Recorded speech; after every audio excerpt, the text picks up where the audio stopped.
Hey everyone, welcome to another Forum One Future of Work Talk. So the goal of these Future of Work Talks is to give us all a chance to dig into the work of one of our members with a particular lens towards the future of work, future of capitalism, future of democratic systems, emerging technologies, and emerging professional practice areas. So with that said, today our guest is Taylor Mclemore.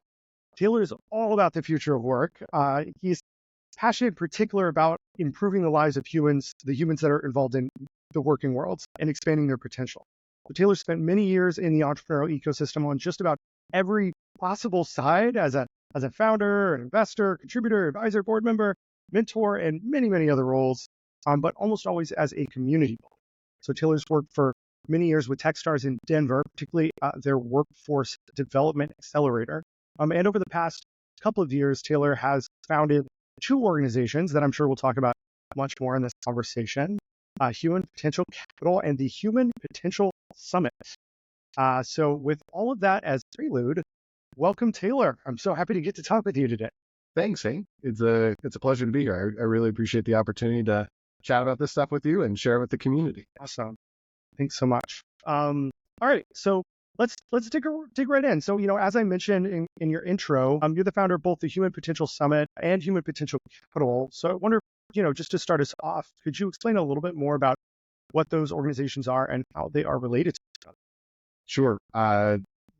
The summit is an effort on behalf of Human Potential Capital, and Human Potential Capital is really the culmination of my effort as both an entrepreneur and an investor over the last, let's say, decade. As an entrepreneur and venture builder, I helped launch a coding school, and that was really my first time of stepping into the education side of future of work. I'd done some other work or some other venture building on sort of the future of work side of the productivity and building tools and those sorts of things.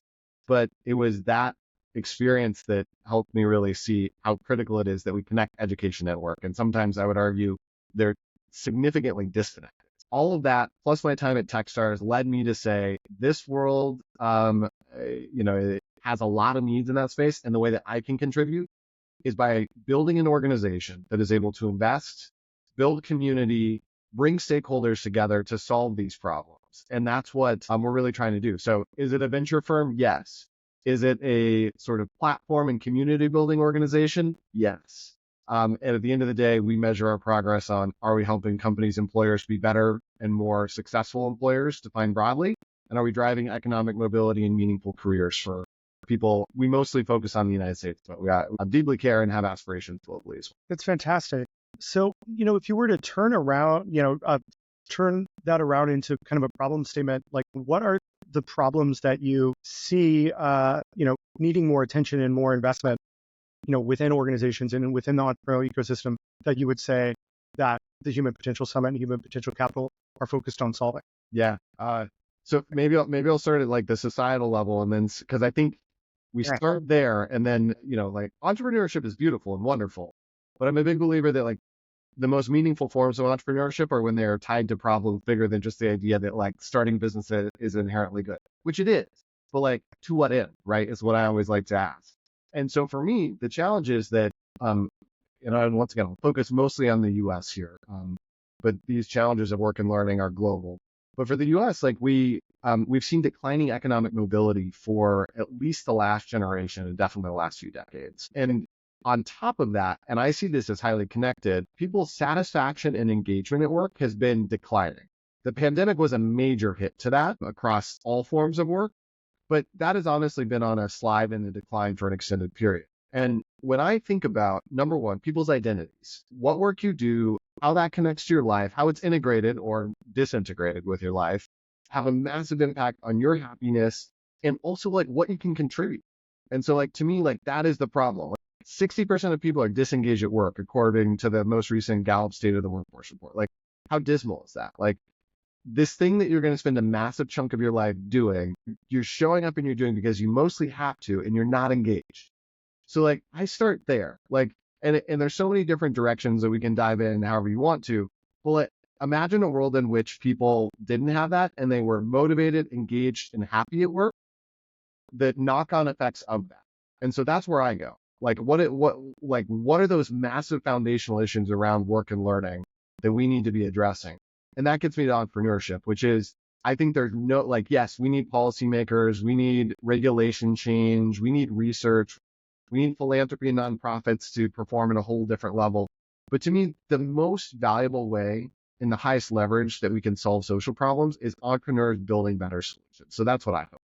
That makes perfect sense. I think I'm always reminded of the strong resonance between the work that you're doing, Taylor, and the work of Quorum One. As you know, in Quorum One, we talk a lot about work joy, right? This phrase, which really hits at that, right? This idea, sure, happiness, right? But also the kind of that intrinsic spark that when our careers and when our work is really aligned, it sparks something inside of us.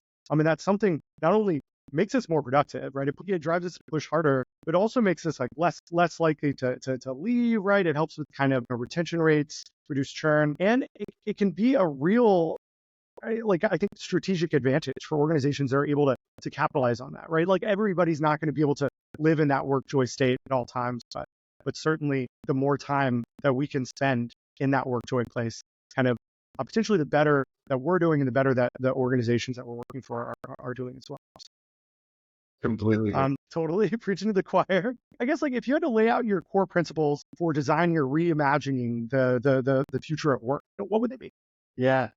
The one that I always like to start with is just that I believe every individual has a right and deserves dignity and respect. And once again, this is where the statements for us in the United States is that I think there's a lot of people that aren't being afforded dignity at the individual level. And globally, I think, certain places in our world have even bigger challenges around what that is. But it starts there. Like, it's as you think about what you're building as an entrepreneur, what are the choices that our governments are making, et cetera, can you look at that and can you make a statement that, like, is the dignity of the individual being respected? And a big part of that is, do they have agency, right?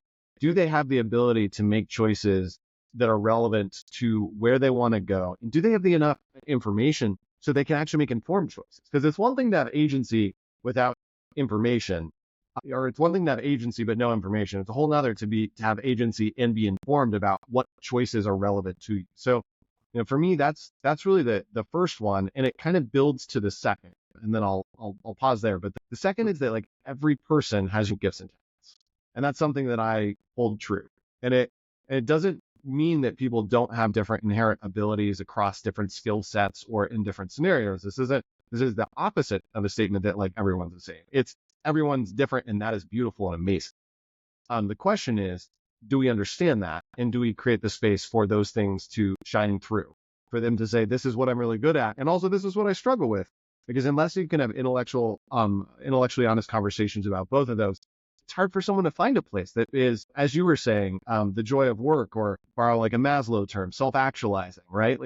I think that's the thing that I think we should be striving. Dignity, agency, transparency. I like to call, a lot of that stuff, professional empowerment, group it under this lens of really, like, supporting and empowering professionals in a working context, kind of rethinking things in terms of, how do you design an organization from that place of planning for tremendously empowered individual workers, rather than, designing everything to kind of take the power away from the workers. So, yeah, right there with you on all of that. So you brought up this question when we were kind of talking last week that I want to kind of, bring up now, which is, I think, is a really interesting question, which is, what percentage of people do you think are stuck in the wrong job out there in the workforce today? And then I think it's part of that is, like, what do you think it is that keeps them stuck?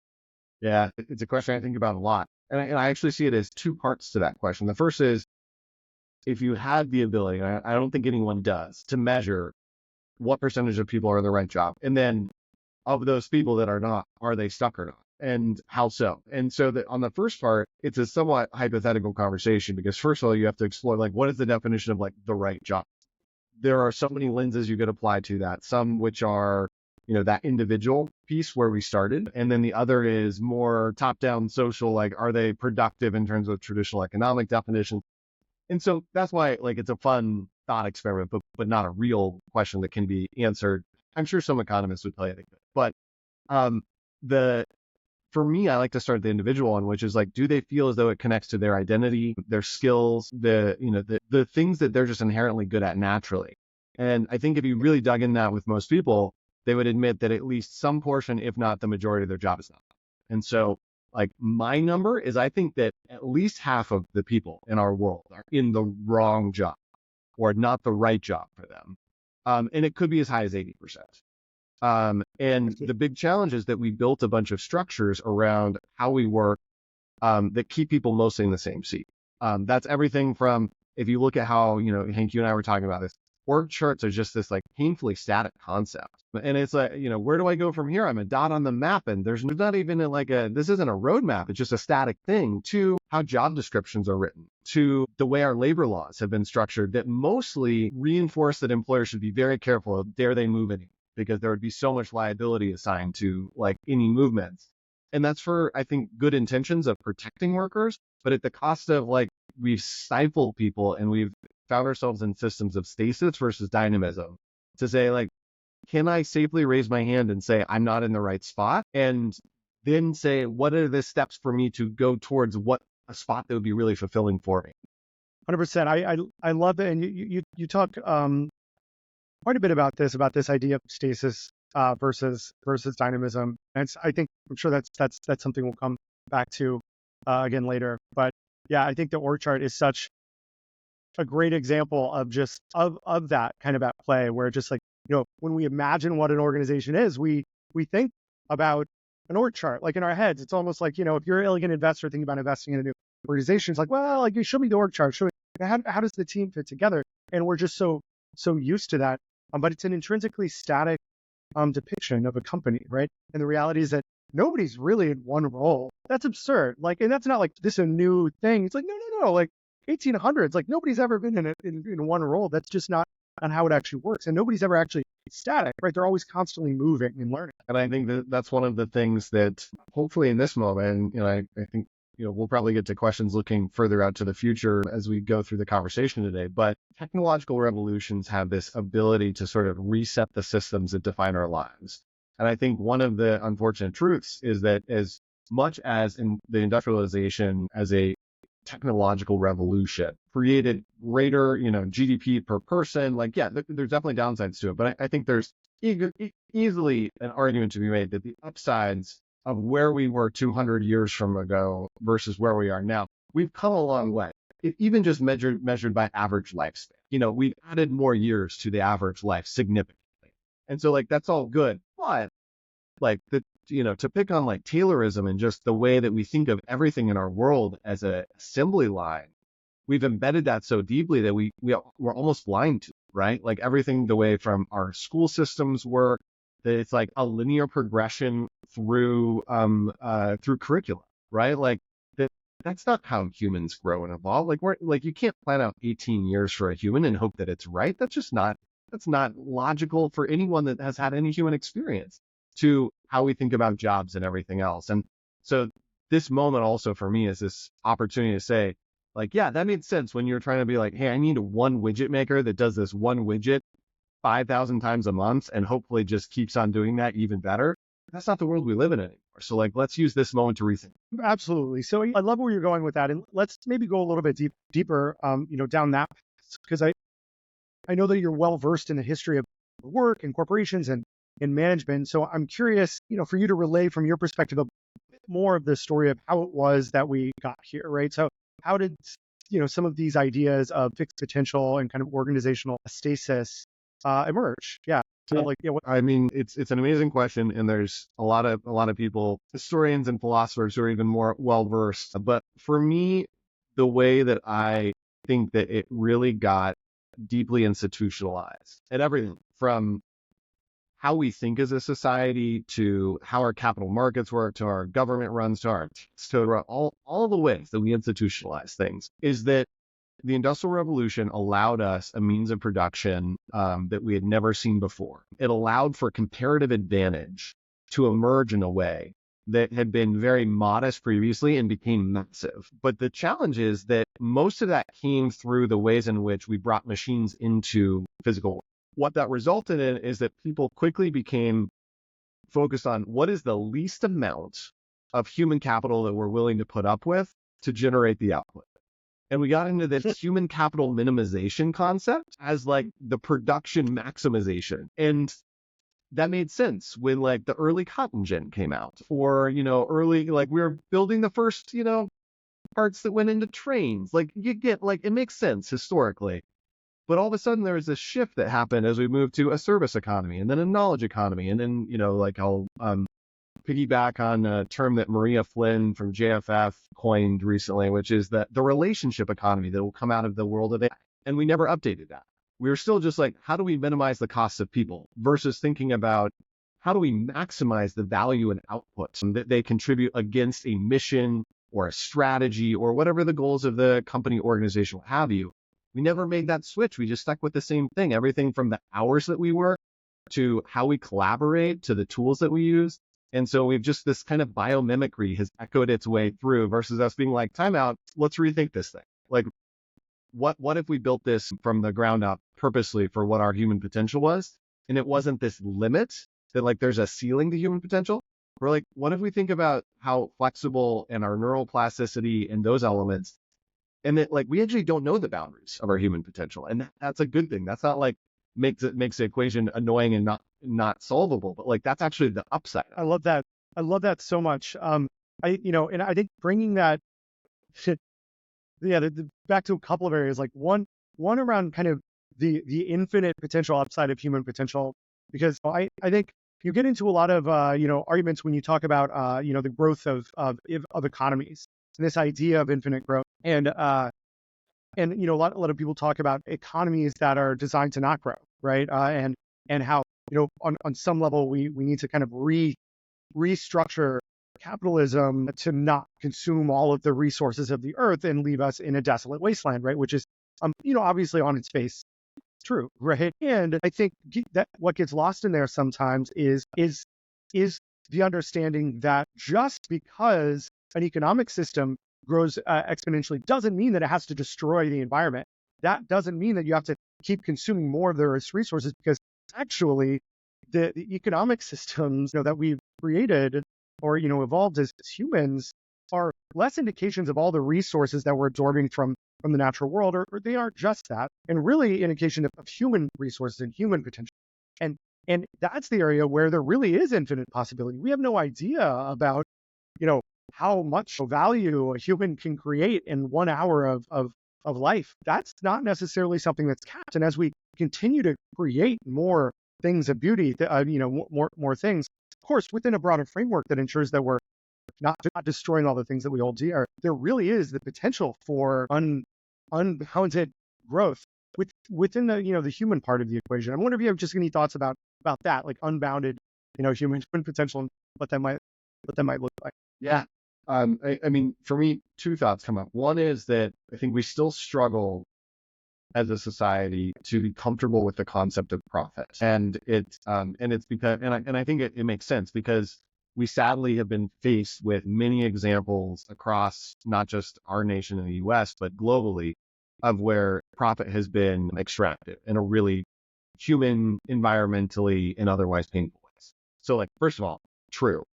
That said, profit at its core is just an expression of marginal value. And so what I hope is that we start to see this shift, that it's not just profit is bad, and not that everyone's saying that, but some people are kind of in that, that we're saying there are other values to be generated by companies, and hopefully marginal values associated to that with profit, right? Like consumers voting with their feet for sustainably made products, goods, and services, supporting companies that actually take care of their people, and that doesn't have to just be some philanthropic sort of moralistic statement, although I believe it to be appropriate ones, but also that maybe the companies that take the best care of their people will retain the best people. And, in the next generations, it'll be less extractive profit and more human-centric profit. That is, they produced the best solution because they took care of their people and they retained the best people.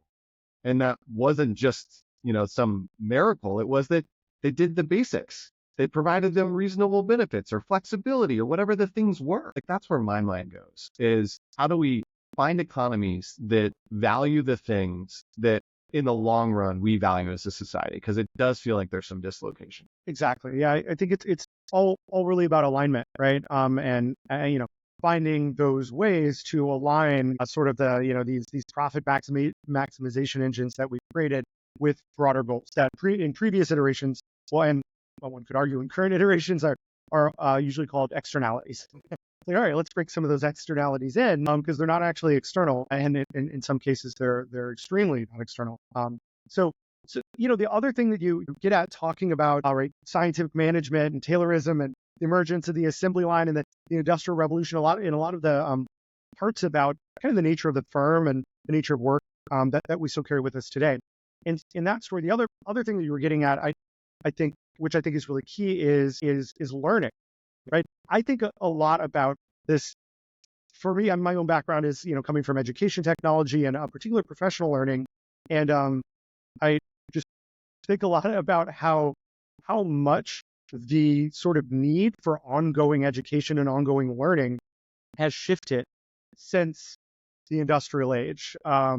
And I can see the logic of, oh, well, we have a factory and we just need to make a bunch of widgets. And so all you really need is this level of education. You come in and then just, let's turn the humans into kind of widget producers. And you just need to know kind of this piece. But that's really not the world that most of us are in anymore. And you could argue that people were never really in that role or never really in that world. So certainly now the pace of new knowledge, of the creation of new knowledge, and the pace of change and the amount of learning that people need to do, even after they get out of their kind of maybe their formal schooling, is higher than ever. And it seems like it's just going up. And so I guess my question in this is, how do you think about human learning at the different phases of life, from primary schooling through higher education into continuing learning, and kind of in the way that we manage the kind of learning writ large now in society? Where do you see the biggest gaps?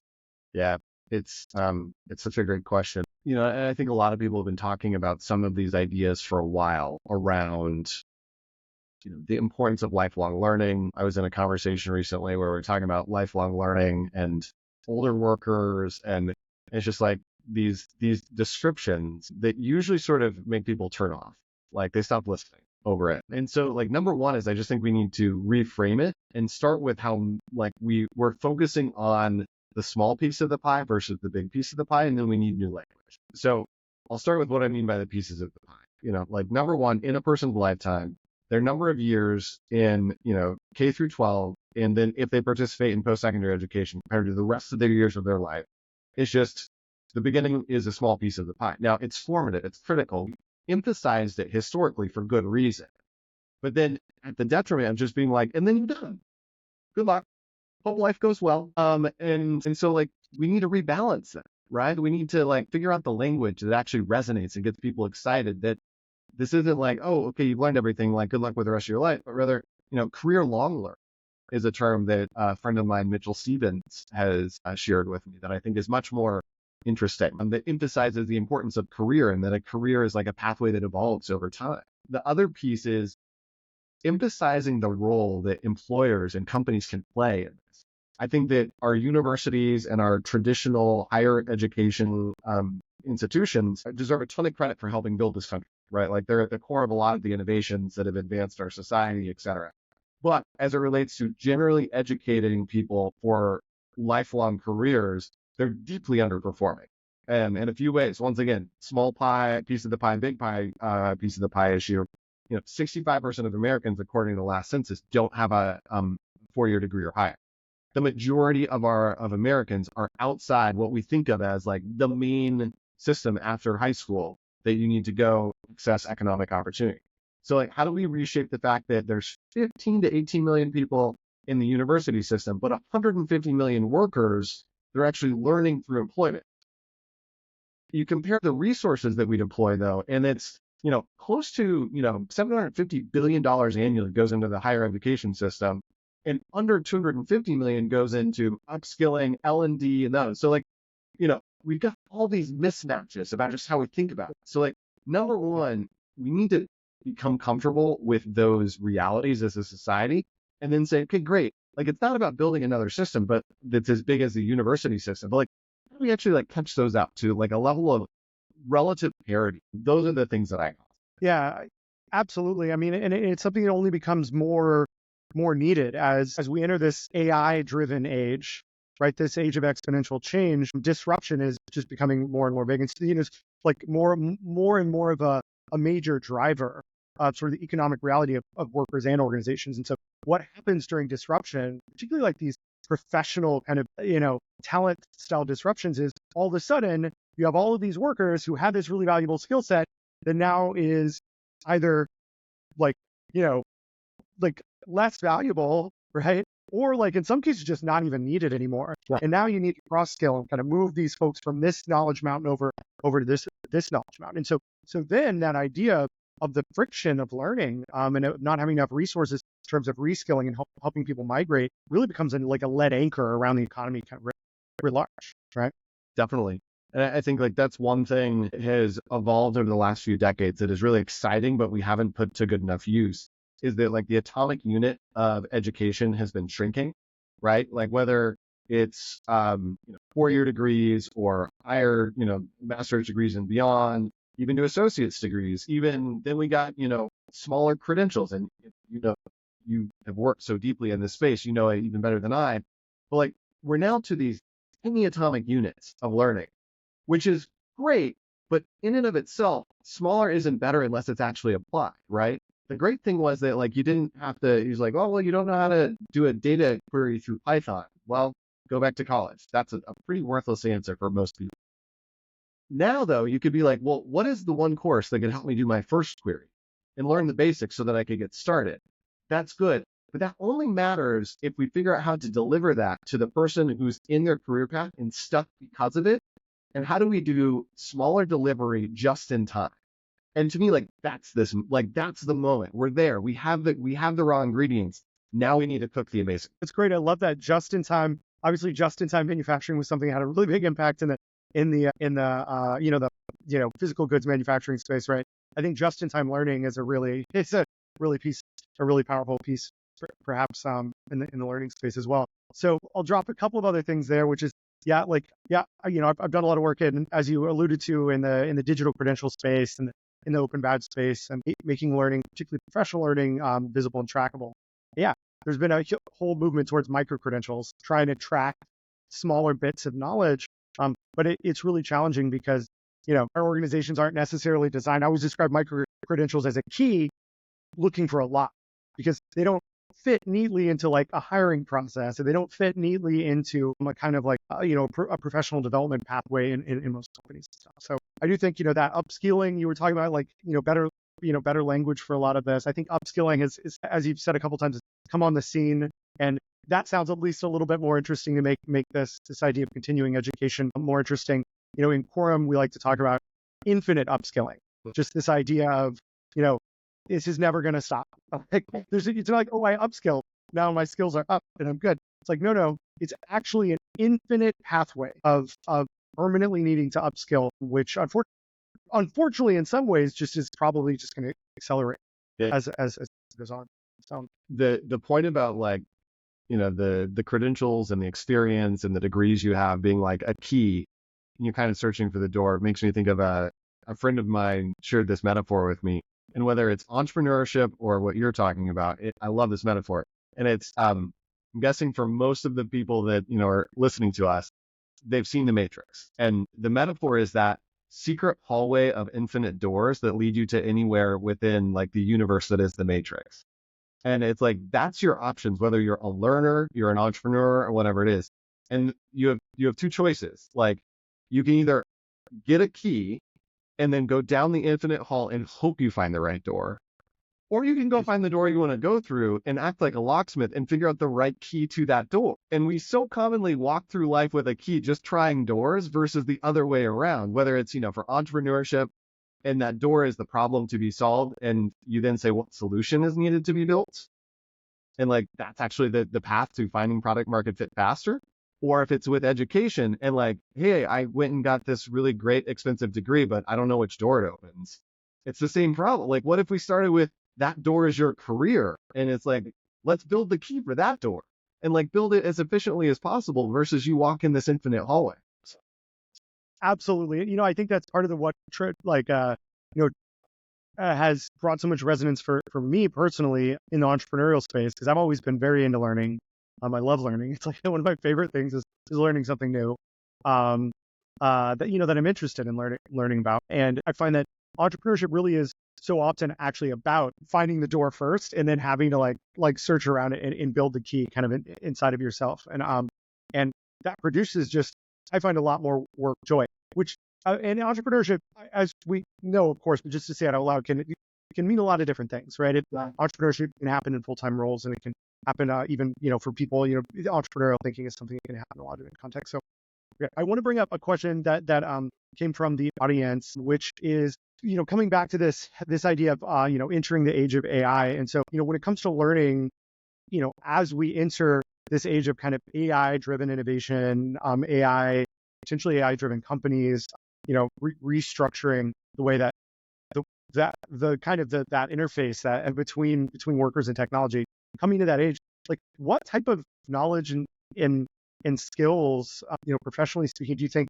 are going to be more important? Are, factual knowledge, skills, like experience, wisdom? Like, how do you think of the different types of professional expertise, professional knowledge, professional learning?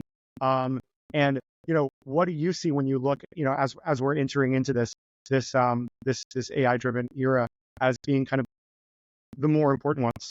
Yeah, it's a great question. I would start what I think is even sort of more fundamental than any of the options listed in the question, which is I think we need to focus on AI literacy first, which is a whole new form of literacy that we need as people, as communities, as a society, which is to understand in a world of AI, how does that change? Like, what is factual, right? Like, what is truth in a world where, either we're already there or we're close to there? That the majority of content produced and available has been built by AI, right? Like at some level.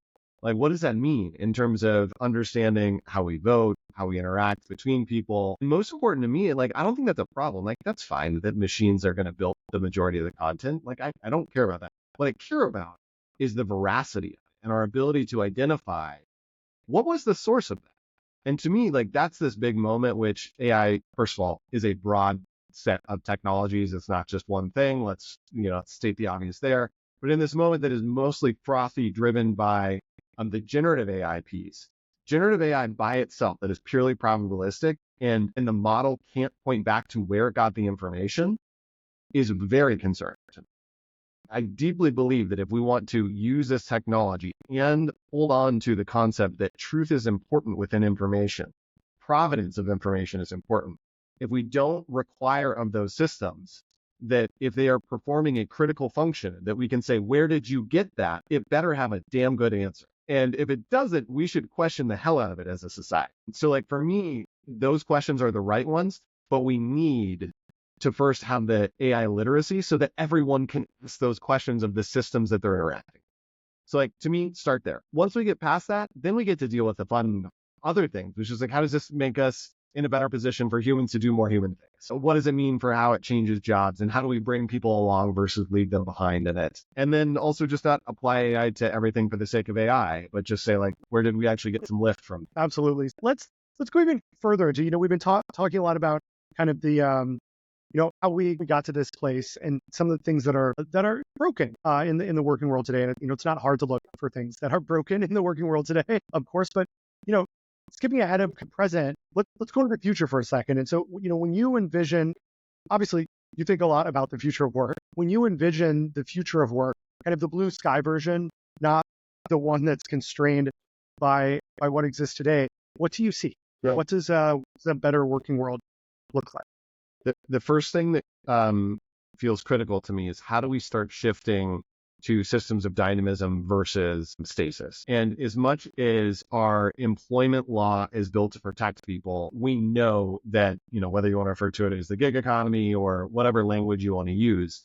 there is massive demand for that. There's a lot of interest. And the idea of like, well, you're either sort of a contractor or you have to go to formal employment and we're not going to give you any other flexibility is being presented as protection, but in many ways is stifling some people from having the flexibility they desire. So like, I do believe that we need to create incentives such that employers treat the people, whether it's formal employment or not, with respect and appropriate compensation. And the more that we influence market mechanisms so that good workers are flowing towards companies that treat them well, the better off we'll all be. the first thing I would pick on is that like traditional contractor law probably says that at least half of the people that are contractors out there right now, the people that are contracting with them are breaking the law. Because like you go to the Department of Labor, whether it's the federal, the state, what have you, like either they have a list that is so long and so obscure as to how it actually is defined, or they don't even tell you how they're going to judge whether you're a contractor or not. It scares companies to create flexibility. So imagine a world in which people could float from job to job and figure out ways for their own long-term stability. And so that's what I wish for. I wish for a place that was honestly not as overrun by lawyers telling you all the ways you can't do it, but rather was much more centric around the individual worker saying like, this is my agency. This is how I want to work. These are the ways that I contractually expect you to respect me. And outside of that, let's get to work and let people do the stuff that they want to do. That would be the first thing. How do we reform labor law to get out of the way? So like, that's kind of piece one. And I mean, if we had political conviction to do it, I think we could actually do it really fast. And then gig work would be less sort of broken and less thought of as just, first of all, I deeply appreciate every person that has ever driven me as an Uber driver. But like, that's just the start, right? Like it needs to be every part of work that is flexible, accessible, fractionalized to the degree that both parties want it. So like, to me, that's the first thing. I don't know. I'll pause there. Hank, does that strike any ideas for you? Yeah, I mean, I think if there's one thing that we've learned from the pandemic and a lot of the, shocks and shifts that came out of the pandemic, it's, one thing sort of employment-wise is that people really value flexibility. And, once they got a taste for working from home, they liked it. They don't want to give it up. And a lot of the folks that got the most burnt out are a lot of these folks that were in these extremely rigid structures where they weren't planned to be resilient, right? They were planned to rely on a really fixed set of people. I'm thinking about our nurses and our first responders and our teachers and all these people that got really, really overstressed during the pandemic, right? And so that lack of flexibility and that lack of building sort of resilience and dynamism, as you say, kind of into our workforce, I think we just see what comes out the other side of it. People, it has real economic consequences and it has real quality of life. It has real mental health consequences. The next one that I would highlight is if we embrace this career-long learning, lifelong learning, and that learning through work, and I think to borrow some of your language, like infinite upskilling, where do we place that responsibility? Because to build the future we want, we need to figure out who's responsible for it and how do we resource it. And to me, like at the core, we need to say, how are we putting people in a place of individual agency to decide what's right for them? Because that goes back to my core belief of every individual deserves dignity and respect. That said, I think there's a lot of mutual benefit with whoever is employing them. And I mean that in a traditional and a non-traditional sense, but the people that are looking to them to complete tasks, generate outcomes, to invest in those people to become even better. And that is like the core of the mutual benefit that brings workers and companies together. And so what if we shift how we allocate resources as a nation? We spend a massive amount of money underwriting our K-12 system, and we've basically decided that we're going to treat that as a public, more or less. I think I mostly agree with that at a conceptual level. How you execute it at the ground level is where it gets really interesting and really hard. But then you kind of get to the next level, which is how do we help people access post-secondary education? And we have this really muddy answer of like, are we paying for it as a society through things like Pell Grants to ensure there's economic access for different parties? Is it individual paying for it? Are there others?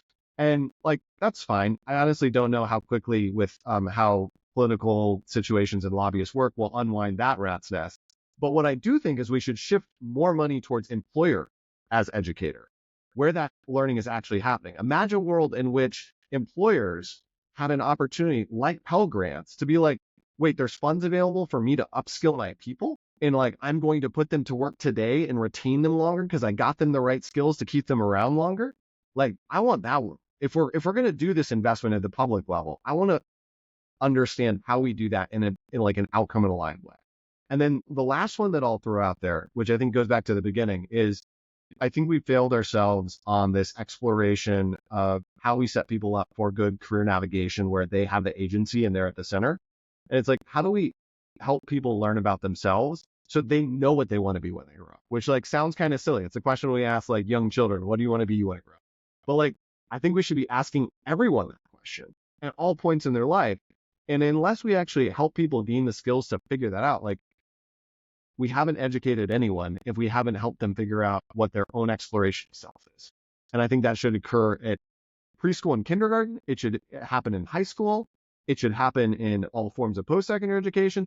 And my hypothesis is that actually the employers that will be the best employers long-term are the ones that embrace that career navigation support is actually the way they're going to differentiate and attract the best talent. Completely. I'd say it's, as always, I completely agree with all of those points. So yeah, to summarize, what I'm hearing is, dynamism instead of stasis, moving beyond, traditional employee and contractor structures, properly resourcing for infinite upskilling, and then building kind of self-understanding and that professional pathfinder, right? So brilliant. I love that. So I think we have time for just maybe 2 more questions. Before we get to the last one, maybe we could just kind of loop back on entrepreneurship, as we talk about the future of work. I'm curious, to know, how you see entrepreneurship fitting into all of this. What role do you think that entrepreneurship has to play in the future of work generally, and then, the future of professional learning, maybe, in particular? Yeah. So what stands out to me about these challenges of the future of work and the future of education broadly, but also more specific around career connected or professional education, is that these are human problems to solve, right? To start with a problem. Are there brilliant scientists that are pushing the boundaries of, whether it's building AI models or quantum computing? Yes, but as they create those options, those are tools for us to apply to these deeply human problems. So I go to that these are human problems, and therefore lived experience is the most critical input to someone solving these. Not how big is the corporation or does the government provision resources. The right question is the person solving it, do they actually understand the human problem? And if they have either walked that path themselves and or they've worked closely with people that have walked that path, they're the most qualified people to solve the problem. And we very regularly don't empower people that have the lived experience to actually solve our most pressing problems, with the exception of entrepreneurship, because no one, at least in the United States of America, has to grant you permission to be an entrepreneur. You can do it if you please. And that's what's powerful. And that's what's amazing.